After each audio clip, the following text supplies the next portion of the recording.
Welcome to the Pixel Retentive Podcast, where we, a business owner and an artist, discuss the business of art and the art of business.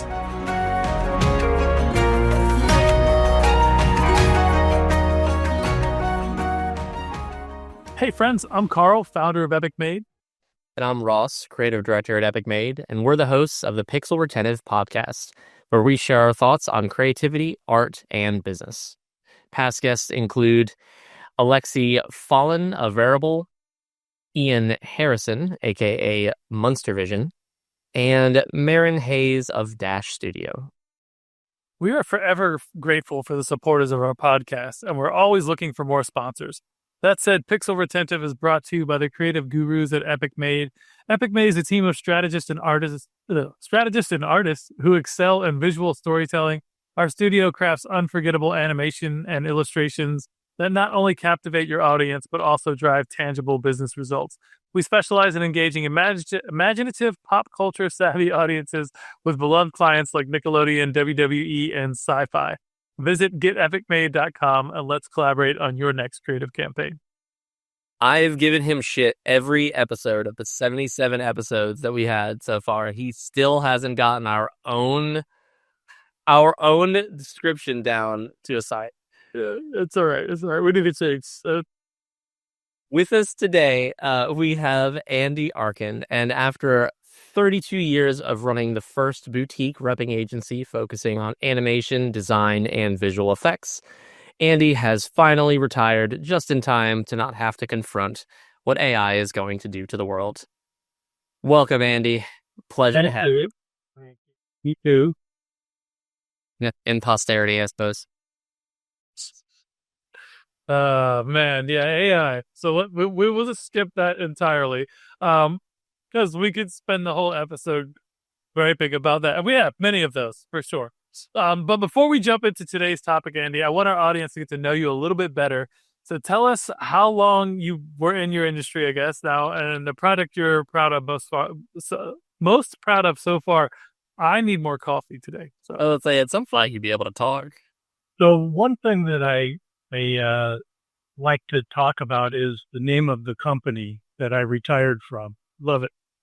It's called Blah, Blah, Blah. And that's because when I first started the company, I was running another company called RGA. And I had this notebook, and on the front of it, I wrote, because you could do a free inscription, I wrote blah, blah, blah. And so when I created the company, I thought, well, I don't know a really good name because one day I'm going to want to sell it. So, and I didn't want to use my name. So that would get pretty much impossible to sell it. So I thought, well, I'm going to be on the phone all day long, blah, blah, blah. Oh, yeah. But today, I don't think I could call it the same name, because today nobody talks on the phone and everybody emails or texts. And so probably I couldn't call it the same name. It probably wouldn't work as well. I feel like blah blah blah is still fairly universal. I guess that harkens back to we had Marcy, who I believe is running things over at blah blah blah currently, on the podcast, and she was our first episode, I think. Like, we did 2 episodes where, like, internally we kind of discussed what Epic Made was about and like why we were doing the thing that we were doing. But she was like our first guest, so Yep. Yeah. Amazing. Full circle. Yeah. That's a great name for 77. Here we are. There you go. That's pretty cool, man. But yeah, I love the name of the company. I remember when I first saw that, I was just like, it's so just like, yeah, blah, blah, blah. Like, it's just fun. Like, it sets the tone for the whole situation. I think it's clever and it's memorable still, even now. Like, and that's the, a good indication of a great brand that, like, while you say, like, it might not translate as well now, like, it still resonates with me and Ross, and we spend all of our time blah, blah, blah on a Zoom chat now. It's just not on a phone anymore. So, Well, here's something that happened. As soon as I created the company, it was written up on the front page of Shoot magazine. I don't know if you know Shoot, but I don't even know if it publishes anymore. But I think it's just an online publication now. And well, this was 33 years ago now. I went to an award show.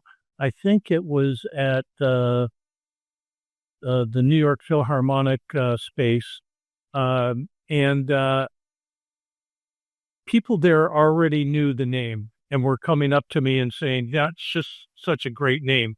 And as you guys know, it takes years to develop a name and have it recognizable and people talking about it. And but there was one person at Ogilvy that didn't like the name, and she was responsible for the library. Her name was Krina Gann, and she thought that it was just too divisive. So I knew as soon as she said that it was probably a good name. yeah, there you go. That's exactly it, right? I love. Yeah, that if people aren't talking about it, then they're not talking. Whether that's good or bad, then they're not talking about it.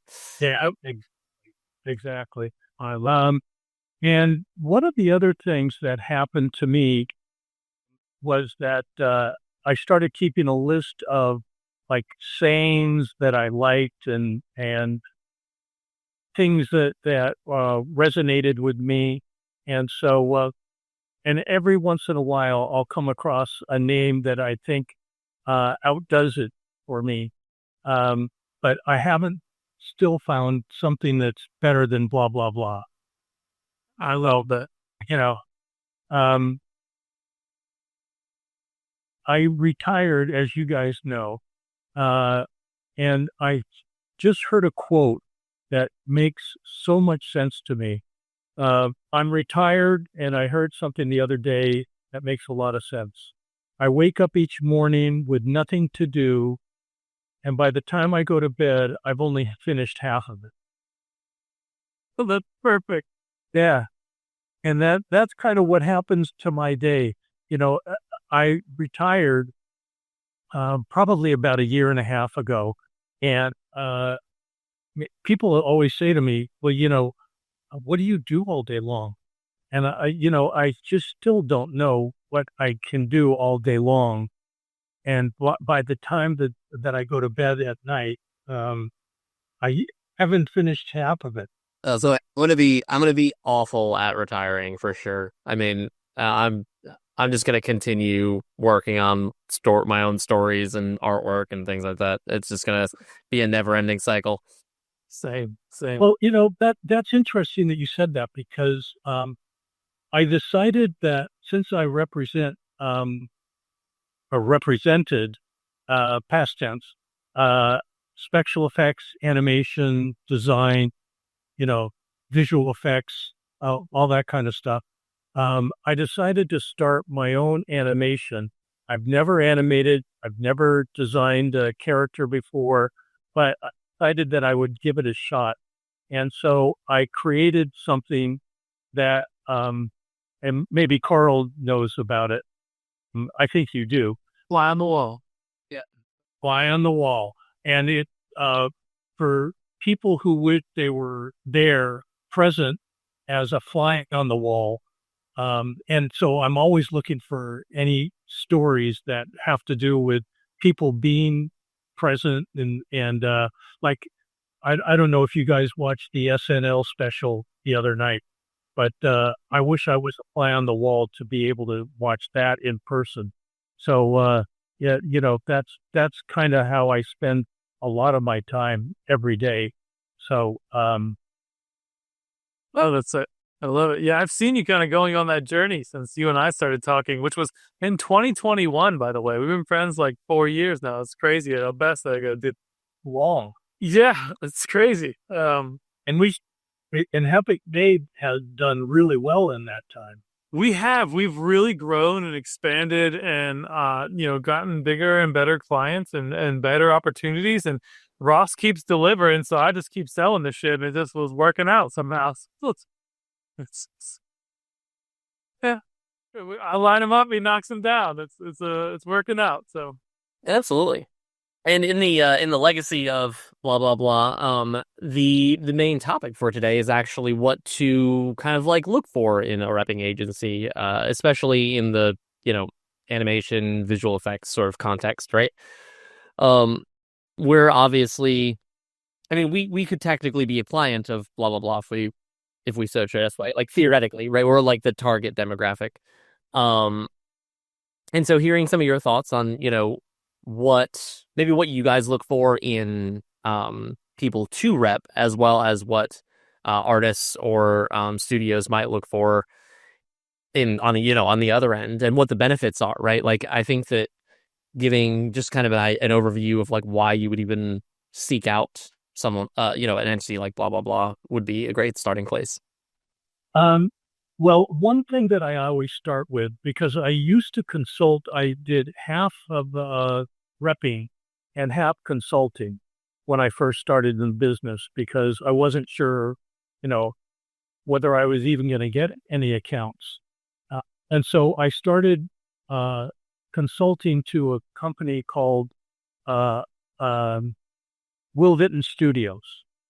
And what I realized then that I didn't realize, you talk to presidents, vice presidents, and you think that they all are in sync in every company.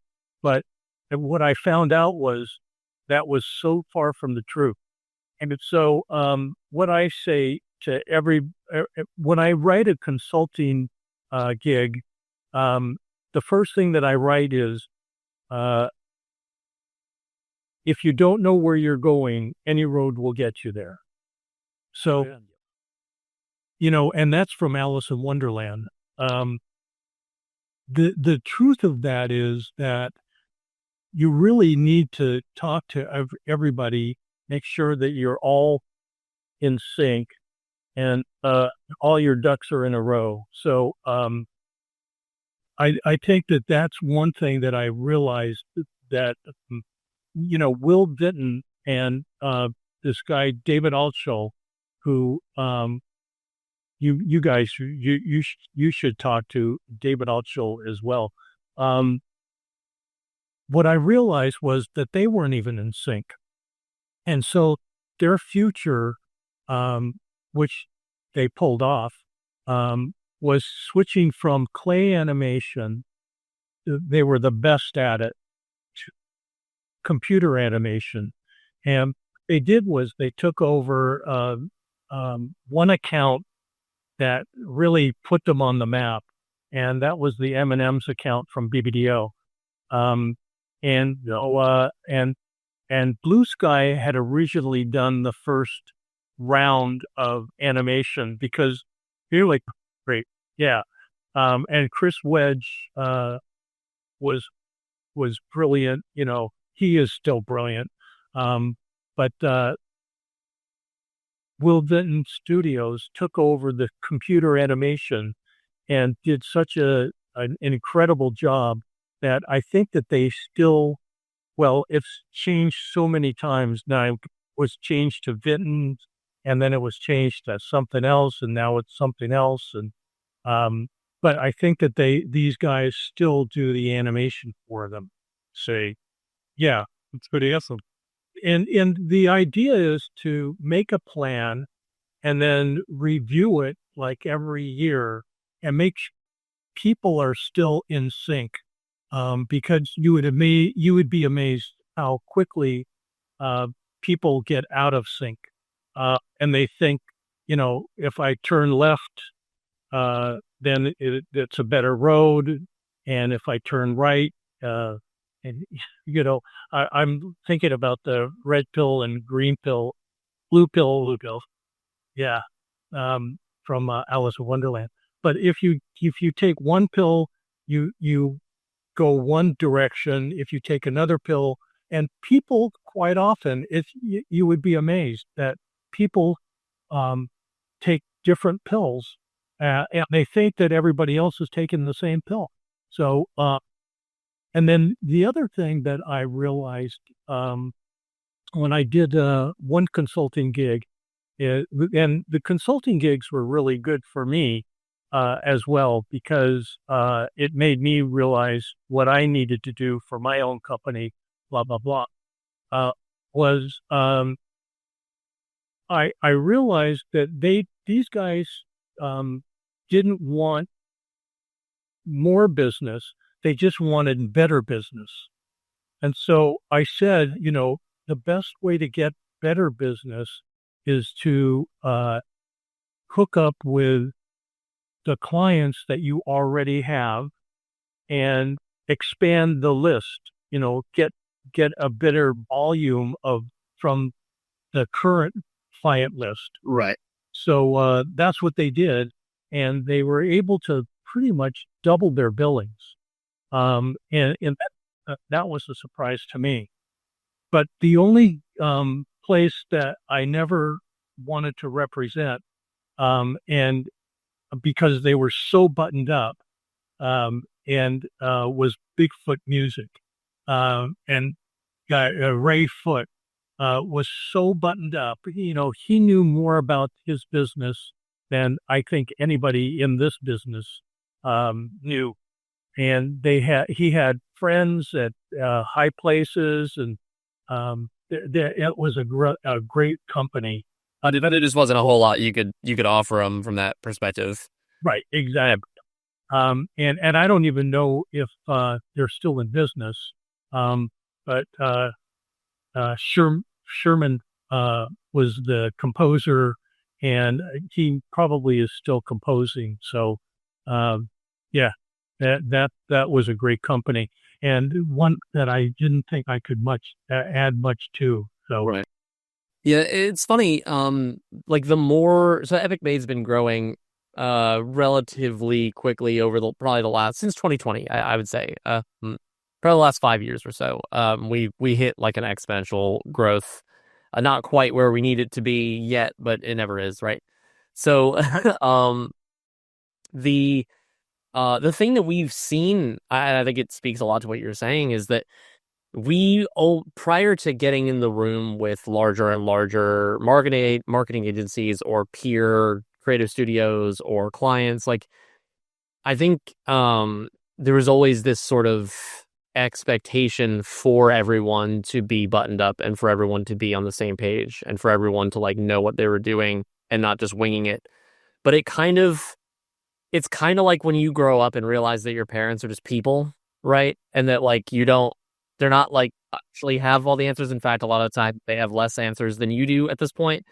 And you just like, you start to see things in a slightly different light, that people who run these agencies or who are working in these studios or whatever, they're not more successful because they have their shit together. They're just more successful because they're doing what they do well, or they have like, they've had a few opportunities they've actually taken advantage of, or like there's like a thing out of the whole echelon of things that they're doing well, and that's enough to get them to that higher level. And it always surprised me how human everybody was as you get up higher, right? Like you just think that everybody is like, okay, well, this is how it is. But we're still like consulting back and forth with people who are, making millions of dollars a year on like how to write a contract for their client or whatever, adapting back and forth. Yeah, that's amazing. The other thing that I always speak about, besides the idea of trying to map out where you want to go, is the people who know how will always work for the people who know why. And that's kind of a heavy thought, but it's Ad Age once came out to one of my speeches, and they did a page and a half on me. And that's what I kind of emphasized. It's you really need to know why you're doing stuff versus how to do it. Because if you know why, then you'll be much more successful on the how. I'm going to quote you on that, Andy. Yeah. Yeah. You can. Yeah, I'm gonna quote you on that. Because Carl knows I've been on a personal journey of sort of dissecting the secrets of a lot of what we do, right? Like I've always been a why person, right?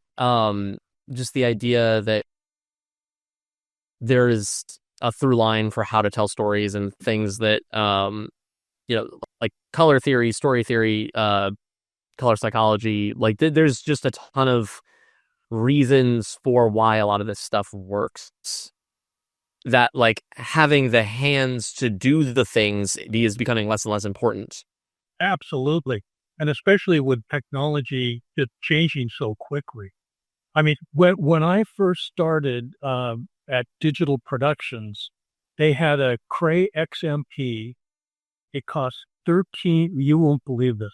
It cost $13 million. Holy God, to reroute the water system in Culver City just to be able to cool the computer well enough. And now you can buy the same laptop computer. I mean, you pretty much can do what the Cray XMP could do for $13 million for a few $1,000s.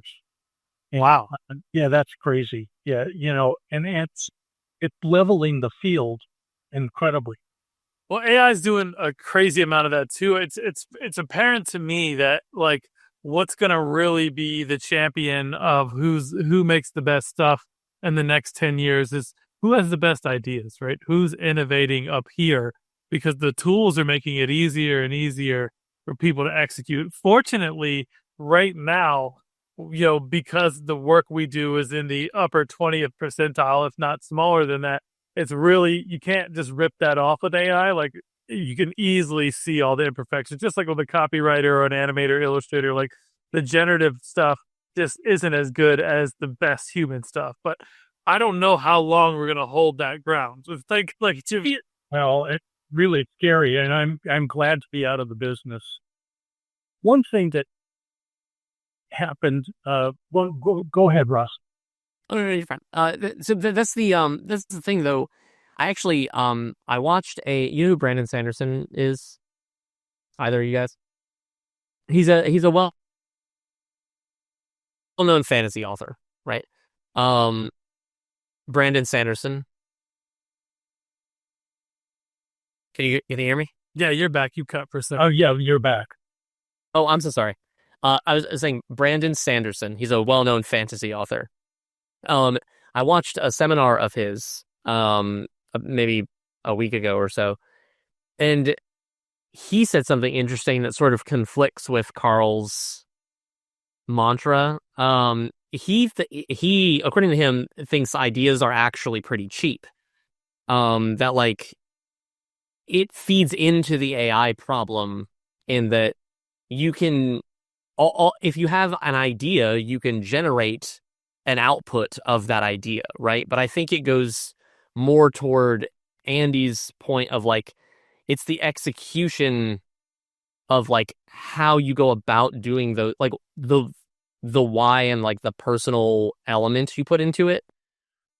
It's how you go about the output that is going to start mattering, like the specific interpretation of the idea, right? Because you can give the same prompt to 100 storytellers, whether they're screenwriters or they're screenwriters or they're video game designers or they're ad creators or whatever. You can give the same prompt of like, a fish fishing for humans or whatever, right? Like any idea can be generated in a couple of sentences, but all of them are going to have different executions, right? And I think that's going to be the control point for AI, right? Where you can't control the execution as well. You can't add the same kind of humanity into the output.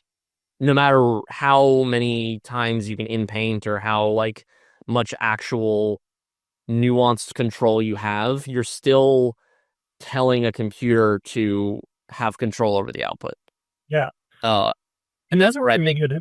The other thing that happened to me, and this is when I realized how much, Ross, your views are critical to the process.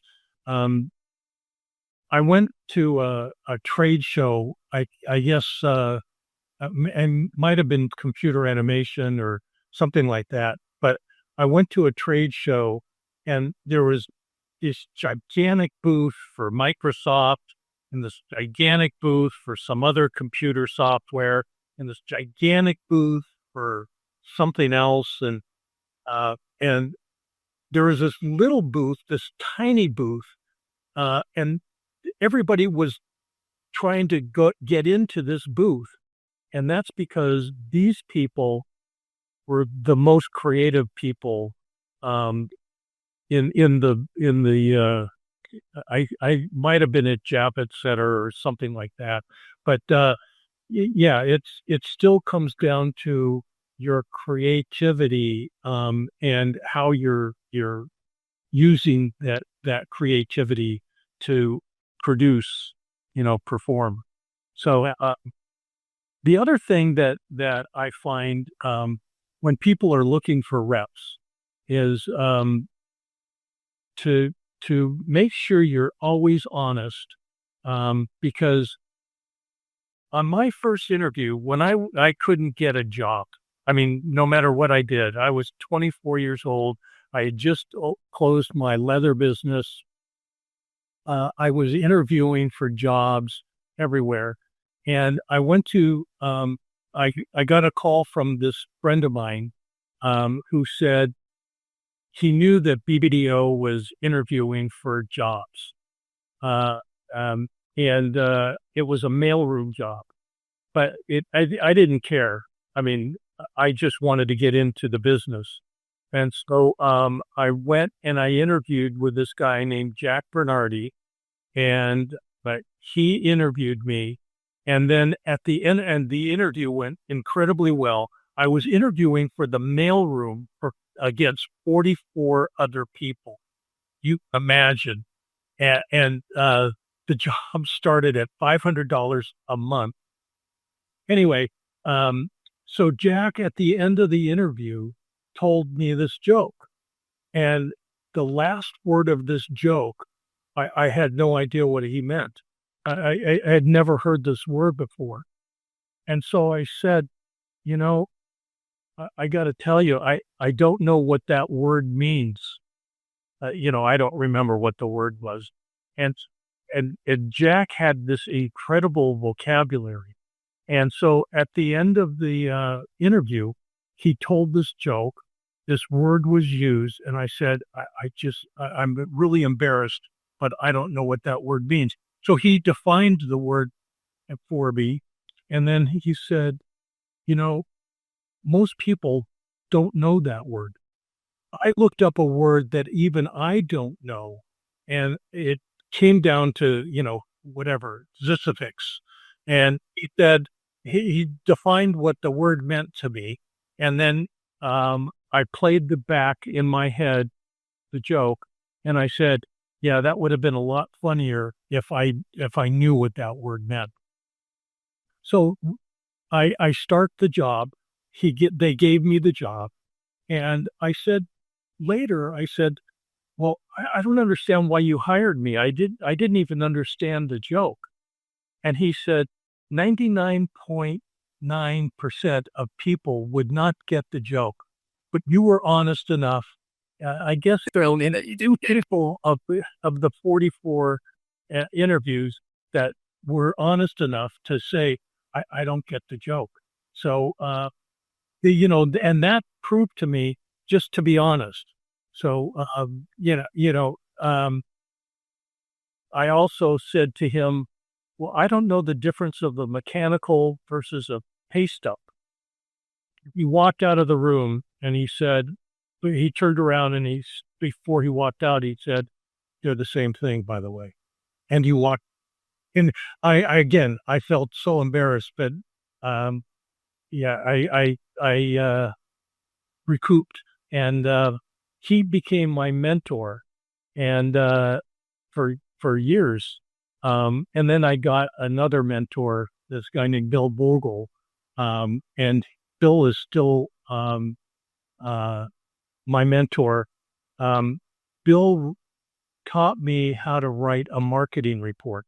So, that was something that was so critical in my career because, I made, I have pages and pages of questions.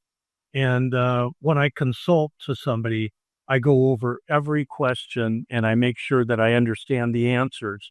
But, it was, that was my map of, how I figured out how to get into the business. So, no matter how honest you are, you still have to have some basics to Oh yeah, be able to be successful. yeah, it's a matter of ethics, skill, your integrity, skill, luck. Like there's all sorts of being, strategic placement. There's all sorts of things that you need, but I think the biggest thing that I found is that you don't need 100% of all of it, right? Like it's a ratio that you can get by on, degrees of those things. For sure. Yeah. Well, when you're looking for an advertising agency, I mean, when you're looking for a repping company, I think the single most important thing to do is to make sure that whoever you choose has a passion for your work, because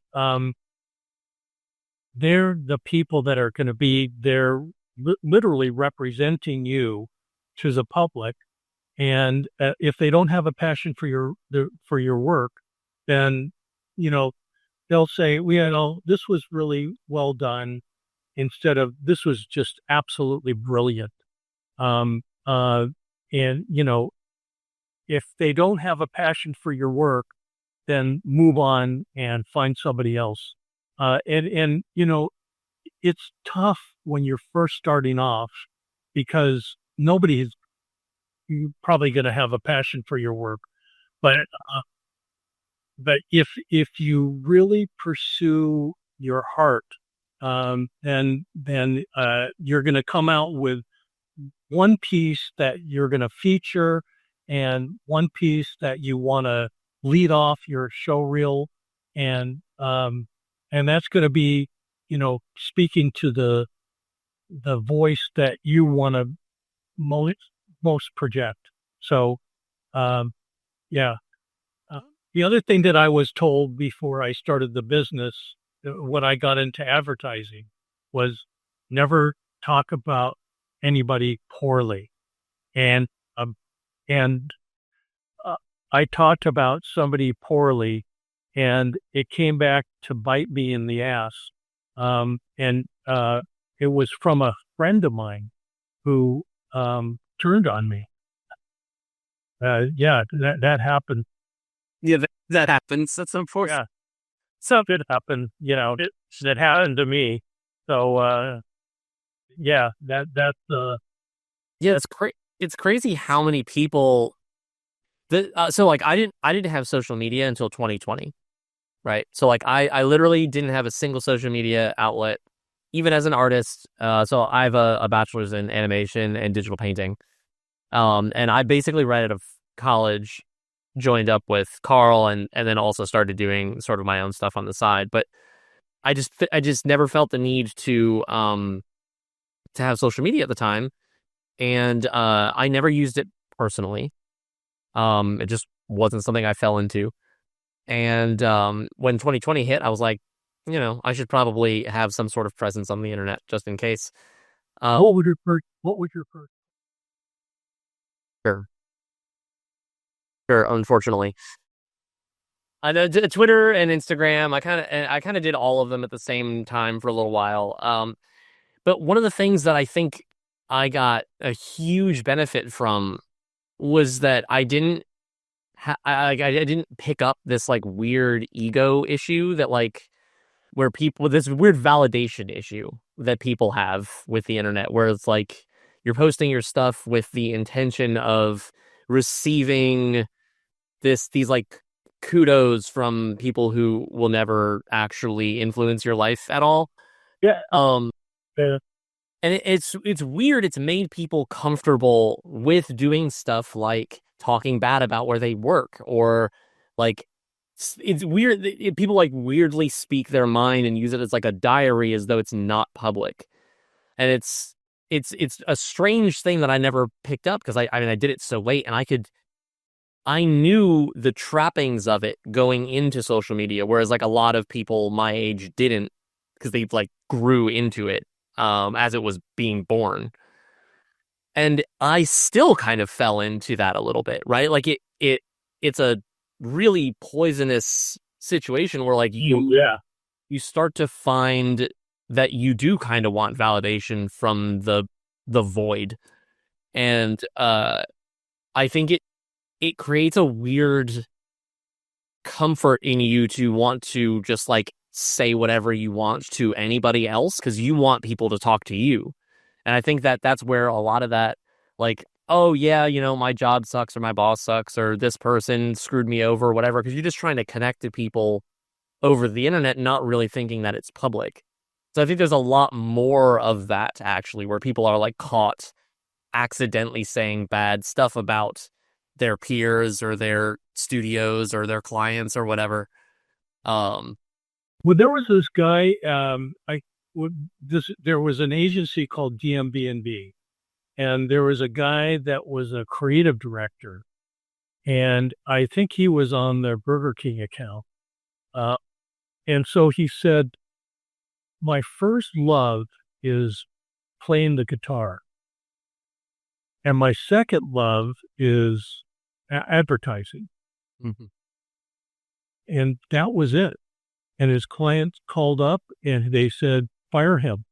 Because if I'm not his first love, then I don't want to be represented by him or him doing his creative for me. So, yeah. And he was fired. And he was a creative director.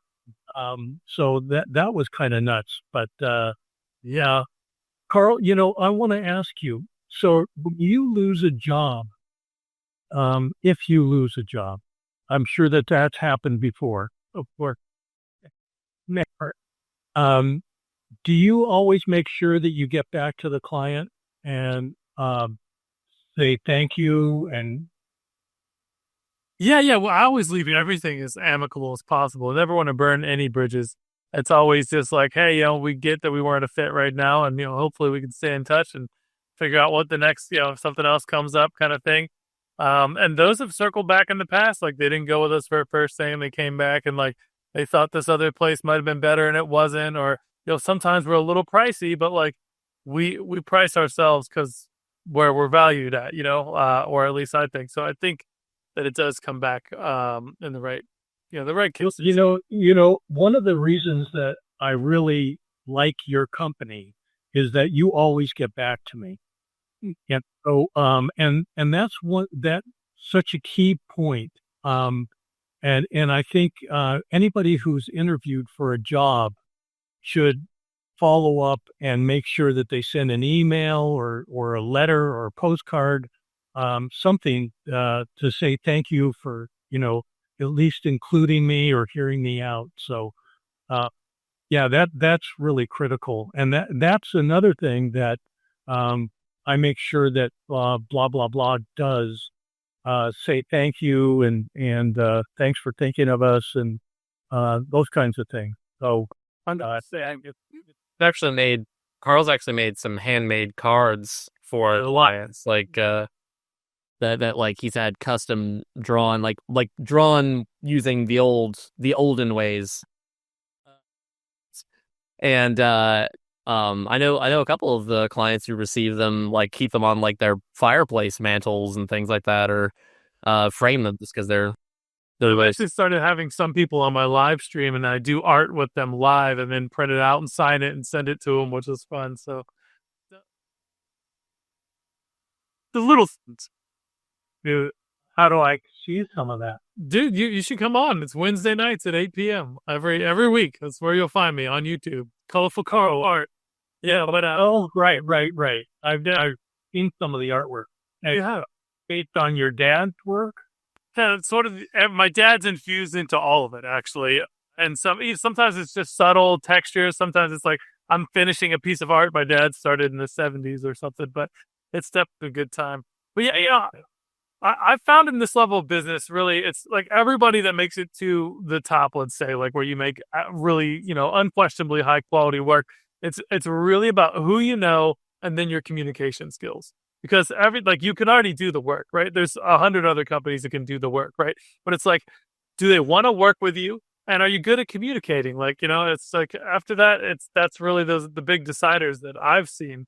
But what I wanted to ask you specifically, you know, what is the best determining factor for like how do you if like well, I found you because I wanted to find an agency to represent us and but after that I sort of stopped looking and that what didn't end up being a thing, right? But like you guys don't represent us, but at the end of the day, like we're friends now. I'm friends with Marcy. Like you guys, got a stacked deck over there. I get it, but what should companies like mine or anybody else be doing to find it's not easy to go, hey, these are the people that where are they? Let me call them up. Like, hey, we're cool. Like it doesn't work that sequentially, at least in my, limited experience. I haven't circled back in a couple of years, but that's sort of my question. Like, what's the best route to go about getting someone to represent you?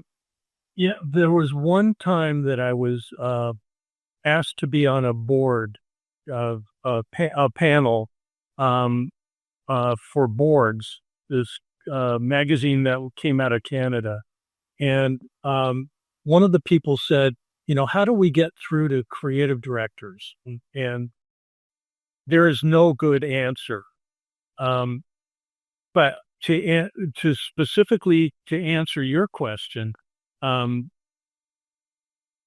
we always looked for non-conflicts, because if you have a passion for somebody's work, like blah blah blah represents art and animation, so or aggressive.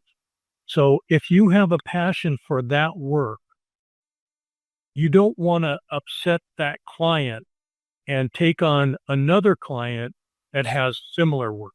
Right. So, and you want to cover the spectrum, but it's not always possible to cover everything and every style and every technique. And, we represented 2 companies, and sometimes you represent 3 companies that are all bidding on the same job. And unfortunately, only one company is going to get it. So we were told that we were the 3 bids, and we lost the job. On all 3? So all 3 companies lost the job. So obviously the agencies are not necessarily forthright in saying that who's bidding on the job, because we lost it to a Ford company that we didn't even know was bidding the job. The other problem is if you have like 2D and then you want 3D and then you want clay animation, and you want might want a company that simulates clay animation. You bid the job as best you can, and that's the advice that I always tell everybody: is do what you think is the right thing, and then do what you think is your presentation of what you would do if you were the creative on this, because they may ask you to do clay animation simulation. So, and then you may say, well, I think, and that would be computer animation. Yeah. And you may say, okay, it's actually better to do clay animation than simulate clay animation because it will have a different feel. There's a spot on TV right now. I can't even remember what the client is, but it really misses the mark because it's simulating clay animation. And so you have to do what is in your gut and then try to simulate or try to come up with your solution that you would do if you were a creative person. You raw it. Yeah, I love that. I love that. Fortunately, we are coming up on time. So that being said, before we wrap, would you have one last question for you, Andy? Same question we ask all of our guests at the end. Is there anyone or anything in your career that you'd like to shout out to the audience? I mean, you've had an incredibly long career and you've already made several shout outs at this point. So you're not obligated at this point, but I'll give you the floor if there's anything that you want to reference for the audience to just kind of look up or reference. Well, Marcy Selzberg and blah, blah, blah are so well loved in this business, but I do have one piece of advice. Don't take advice. Do what your heart says, and don't take other people's advice on what to do and how to be proper. And that's my one piece of advice. And I think Marcy told me that when at some point as well. So, yeah. I love it. I love it. Marcy and her amazing moonwalking and all the other talents she has. I don't know if you've seen her moonwalking videos she shared with us. It's fantastic. For you? Oh, she sent us a video of her moonwalking in the grocery store that her daughter took a video of, which was great. I wanted to shout out Lunch Club, which is crazy because I was doing the networking on Lunch Club for a while, and a guy who I cannot even recall is who introduced us like 4 years ago, and I tried to look it up, and I can't find it, so maybe you remember, but shout out to this random person I met on Lunch Club, which is a cool platform for networking. Yeah, and hey, for us. Really appreciate the interview. And yeah. Then we've been talking with Andy Arkin, former owner of blah, blah, blah, now retired animator. You could check out their website at andyarkin.com. And if listeners want to follow up with you directly, where should they go, Andy? andyarkin.com. Okay. Perfect. There you go. It's pretty easy. Easy peasy. All right, Andy, thank you so much for being on the show, and we'll see you all next time. Thank you. We really hope you enjoyed the show. Please like and subscribe to join us on our next journey through the world of art and business on the Pixel Retentive Podcast.